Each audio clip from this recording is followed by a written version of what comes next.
The annual tour of Hidden Gardens of Munjoy Hill is always a popular event. Friends of the Eastern Prom Board Chairman Coleen Bedard talked about this year's tour on a beautiful summer afternoon. This is the 6th annual Hidden Garden Tours of Munjoy Hill. I'm with Friends of the Eastern Promenade, and this is our largest fundraising event of the year. We get about 500 people up on the East End this year for the tour. There was a small group of committed women who thought this would be a nice thing to do. They had this idea and got together to talk about it and put it together. Last year was the first year that it was under the umbrella of Friends of the Eastern Promenade, and because of that we've been able to help support the event and help the event to grow as well. We're doing much more with online marketing and ticket purchasing, for example. We are very involved with promoting and protecting and enhancing the Eastern Promenade, which is a park along Casco Bay.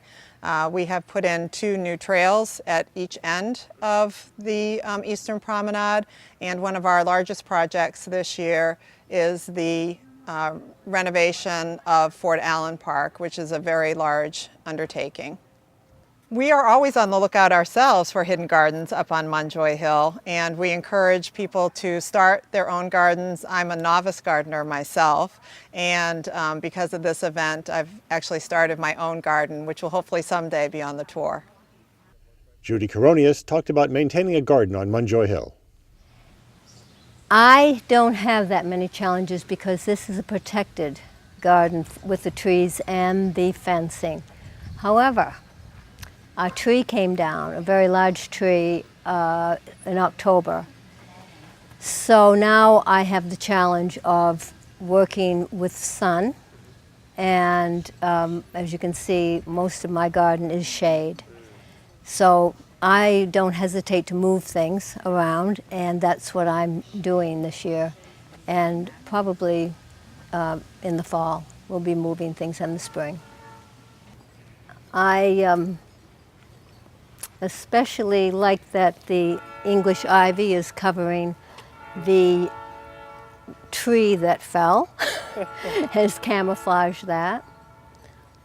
And I'm liking the European ginger, however it does like shade, so we are watching this year. I love a shade garden because, again, the blossoms are slow to come, and they stay longer than a sun garden. And so I like the hydrangeas.